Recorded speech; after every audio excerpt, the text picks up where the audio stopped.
So everybody, thanks so much for listening to us. If you're listening to us on the podcast, please like, subscribe, and share this interview. If you're listening to us on the radio or another platform, we appreciate that, and definitely tell your family and friends. We are talking to Bob Lancia here. He's running for Congress in Rhode Island in District 2, is Jim Langevin's old seat. And if you want to find more about Bob, it's lanciaforcongress.com. Again, lanciaforcongress.com. Bob, thanks so much for your time today. We appreciate it. Absolutely. Good morning. Pleasure to be with you. All right. So, Bob, can you tell the viewers a little bit about you and what got you involved in politics? Sure. I actually been involved probably since I was 6 years old. My uncle actually, used to talk about Cranston, Rhode Island, my hometown, and your family and everything. But my uncle was a Democrat at the time when Cranston was owned by the Republicans. He ran 3 times against Norm Olson. You may remember the Ward 2 councilman. In fact, they named a play field over there after Norm Olson. But so he had this old convertible, and my brother and his 2 kids and myself, we'd slide off that old convertible and we'd drop palm cards for him 3 straight elections. But there was no way he was going to win. So that was my first taste of politics. Right. So even talking about now, you were in the military for quite a long time as a chaplain there in the Navy. Yeah. Can you talk about that experience and how it shaped you as a man? Absolutely. I actually went to seminary at 32 to become an ordained American Baptist minister. And I was at a conference and I heard a woman say, "Hey, I want to be a Navy chaplain. And I'm also going to be an ordained American Baptist minister." Now, my stepdad was in the Navy for almost 20 years. He was enlisted. I never even heard the word chaplain. So I looked it up. I called Washington. I was right at the edge at 32 for the age. So they let me come in. So because of separation of church and state, they let me go each summer somewhere in the country, do on-the-job training to pay for my school. So I did the Marine Recruit Training Depot in San Diego, Great Lakes with the Navy, Kings Bay, Georgia with the nuclear subs, Mayport, Florida when the Kennedy Carrier was still there, Portsmouth Naval Hospital, Portsmouth, Virginia, and then also the pier at Norfolk on a subtender. And my last summer, Newport, Rhode Island, when there were just 2 ships left.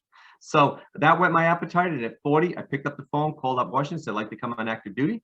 They said, "There's a ship leaving for Bosnia-Herzegovina. If you can be on it, you're in." And off I went. And that started my career. Yeah. Right. It's incredible that you've also served in politics, but served in the military, and we commend you for that. Again, for people that are listening, Bob Lancia here. It's www.lanciaforcongress.com. What do you feel like the issue is with the Rhode Island Republican Party? Is it something with candidates? Is it something with just as it's really hard on the issues for Rhode Island Republicans because of the national level? Why can't Republicans win in Rhode Island anymore? Well, when John Holmes was chairman of the party, that was probably our best time, late 80s? We did very, very well. But I think part of it is, let's face it, the demographics are changing. The state's 40% Latino, it's 6% Black, plus all the other ethnicities. Now, that doesn't bother me or my wife, Maryann, because we're in all those communities regularly. And they love us and we love them back, but we donate, we support, and we go to every event. In fact, the former Speaker of the House, Nick Mattiello, once said, "Rep Lancia, you'd go to the opening of an envelope." And we do. We're doing it now. But, you got to be in those communities, working with them. And I think that's been one of the things. When I got back from the military in 06, and I was quoted on the front page of the paper, I said, I'm looking around this room. I don't see any Latinos, Indian Americans. It's a party of all white people. And I don't know that we've really changed that much. However, we've got to get out there and be in these different communities. But also, I think there's a new dynamic taking place, and this goes to your point, the issues, right? Right now, mask mandates, CRT, those kind of curriculum, those are things that are beginning to drive people. And Nate Silva, ESPN analyst, once said, Rhode Island is the most flippable state in the nation because it's 10% Republican, 30% Democrat, but 60% independent. So we do have opportunities, but we've got to be strategic. Going back to what you're saying, I agree with you. There are a lot of white people in the Republican Party, but I think it's changing because we saw what President Trump did in 2016 and 2020. I saw it firsthand in Florida, where Miami-Dade County, where there's a lot of Cubans and Venezuelans, the Trump campaign really went down there hard. really pushed that socialism message. We saw they did pretty well in 2016, but in 2020, they wiped the floor with Joe Biden in Miami-Dade County. And Joe Biden won the county, but it was way less than Hillary Clinton won that county. We also saw in Texas, in the Hispanic communities down near the border, President Trump did extremely well with those communities. I think you, and I agree with you, Bob, I think these communities are really sick of the vaccine mandates, the CRT, also the mask mandates, and just the wokeness of the Democratic Party. Yes, well, I agree. And the other part of it too is education. I mean, we have 30 years of failure in Providence schools, Right. 25 plus years of failure in Central Falls, and those are heavily ethnic communities. And the thing is, I think you point out very rightly so that in these other states, what did they do? I know the people that the Trump campaign, as well as some of the people in Texas, they created actual organizations to target African Americans, to target Latinos. Our party has not done that. To have an outreach specifically to those groups. Because, I had a member of the Latino community once say to me, he says, Rep. Lancia, he says, here's the difference. He says, we're more like you than you realize. However, your party doesn't reach out to us. So, why are we going to support them? So we need to make strategic efforts to target these communities. And my wife and I do. In fact, they made us the outreach coordinators. But if we're the only people outreaching, what difference does it make? We've got to be more intentional. So, and that's what we're working on. So, yeah. 2020, you ran for Congress, lost a tough race to Jim Langevin. Obviously, he retired. I think because he knew 2022 was going to be a bad year. Also, we saw he was very involved in those stock issues back in 2020. Yes. So I think he was a little scared that was coming out, and it's really coming out. And I got to give kudos to one Democrat, John Ossoff, in the Senate, who has been working with a couple of Republicans to bring that bill to the floor. We need to get that passed. It's not about getting rich. It's about serving people in Congress and the U.S. Senate. So talk about 2020 in that race. What do you feel like you need to do differently in 2022? Sure. It is a different race now. Let's face it. And Langevin was on the local talk show with Gene Valicenti here in Rhode Island, and he said something that really caught my attention. He was closing the interview and he said, "I could run again, and I would win. In fact, I'll never lose. I'll win every time I run." Really? Please, then run, because we're going to beat you. But the dynamics have changed now, and the front runner would appear to be Magaziner. He switched over from the governor's race. However, another thing, Gene Valicenti on the radio, he said, "Oh, well, if Magaziner gets in the race and Fung gets in the race, my former mayor," he said, "then we'll have a real race." Totally discounted me, just like they discounted me in 2020. And when I went to Washington with my team, they said, "You know what? Langevin always wins 65-35. We have no interest in you. We have no interest in your campaign. But if you could raise a couple $1 million, we might be willing to talk to you." I only had $50,000. I raised 20. I threw 30 of my own money in. And guess what? The polls closed, right? I was up 58-42, over 15,000 votes, because I had to be creative. The 20 Stop Langevin Retirement Tour, Bob's Army of 500, Balling with Bob clinics in Providence. So we had to be creative, and it worked. But the mail-in ballots at the end of the night were the difference. But that happened to people all over the country, even here in Rhode Island. We had 22 people going in the House locally, 10 going in the Senate. I was winning, Trump was winning. And then once the mail-in ballots were added, it all went south for us all. Speaking about Fung, since you just brought him up, I was hoping that he would have did a better showing when he ran for governor against Gina Raimondo. And also, I think he ran, what did he run against her twice, I believe, in 14 and in 18. And, both were pretty abysmal showings. I think Gina Raimondo was right for the pickings in both elections. And it was just really bad candidates on the Democratic side running against her in the primary in 14 and also on the Republican side in 18.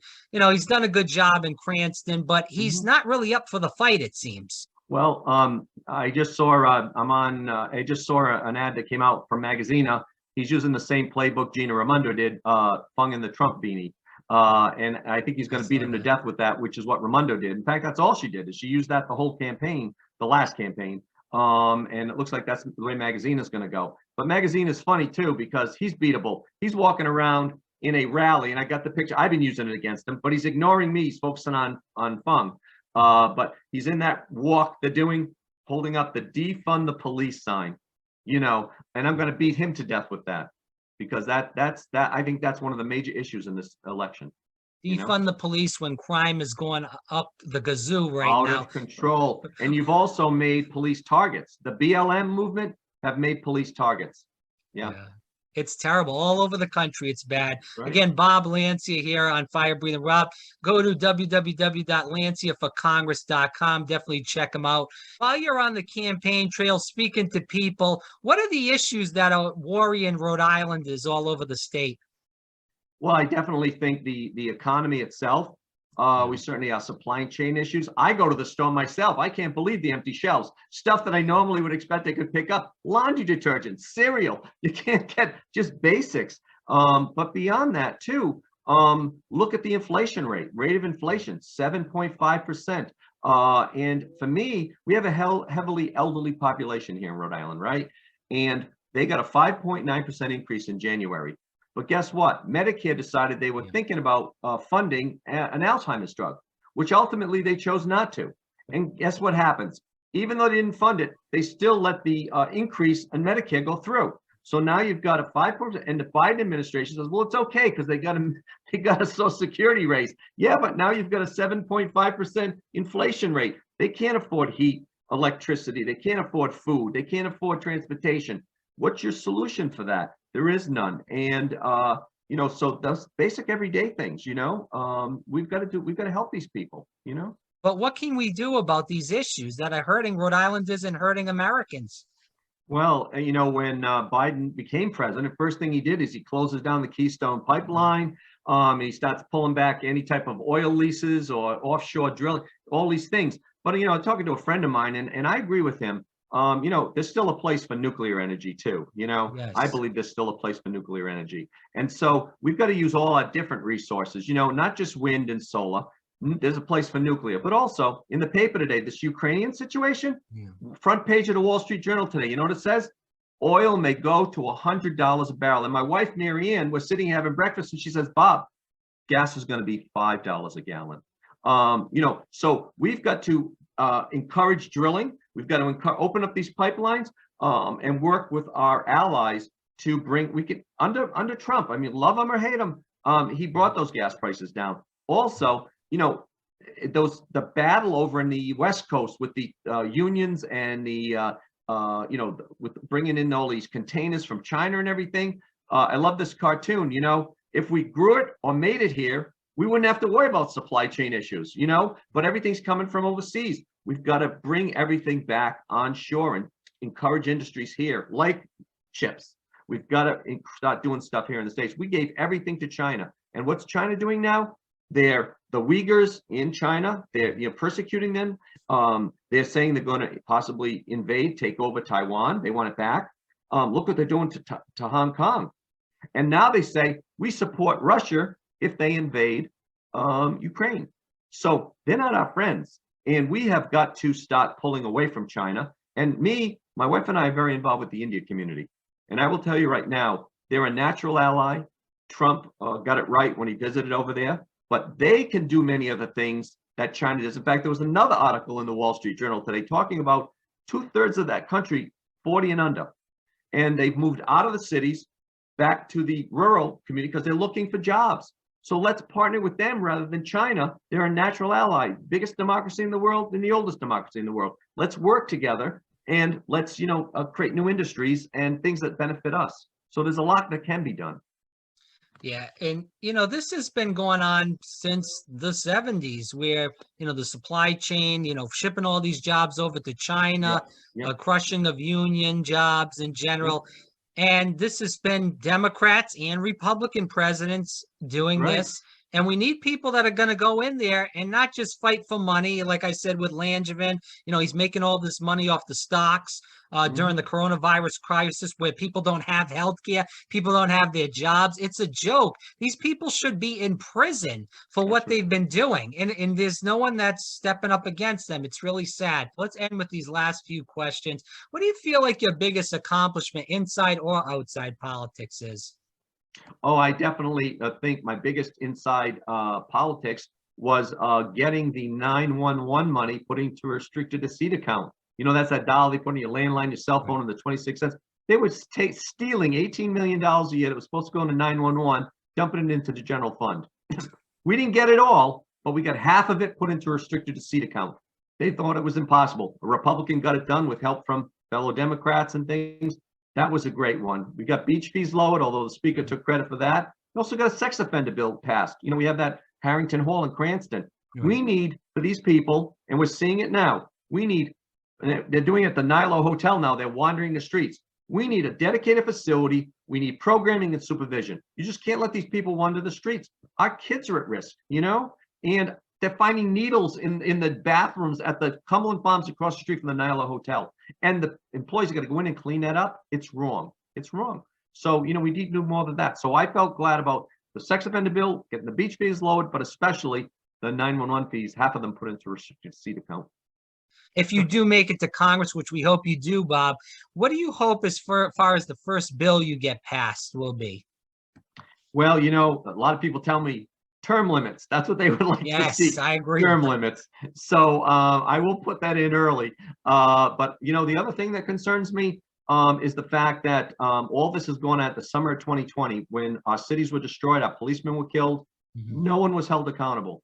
I'm going to call for a commission for the summer of 2020. We need to investigate that because we got to take the targets off the backs of our men and women in blue. And, you know, we can't let that continue. About the vaccine mandates and the mask mandates, I assume you're against that then? That's correct. Dr. Stephen Scoley, specialty dentist here in Cranston, he lost his job. He lost his career, 35 years of building a business.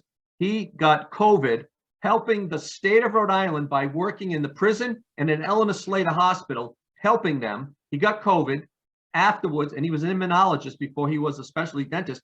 He had more antibodies in his system than if he had gotten a shot, and they told him wasn't good enough. They destroyed his practice, and we got to stop that kind of stuff, you know?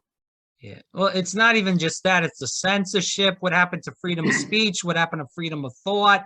You can't say anything if you're not with the program, the government establishment, the liberal establishment, then you get pull censored. you right off social media, right? They'll pull you right off social media and they will censor you. And that's wrong. Where's freedom of opinion? Where's the freedom of to discuss ideas? No. What about regulating Facebook, you know, these social media companies? Because like you said, they can throw you right off as a utility. You know, we talked about possibly, you know, creating more opportunities so we have more choices for, you know, for beyond Facebook and some of these other sites. I would be in favor of that, helping budding entrepreneurs create new companies. You know, I don't want to censor anybody, but I got to tell you, you know, when you get big to the point where no one can oppose you, that's scary stuff. And when is the primary, and how can people help you, whether it's donations, volunteering, whatever it may be, Bob? Sure. Just again, go to my website, lanciaforcongress.com. And the primary is not till September, which is really sad. It's too late. It should be in June, not in September.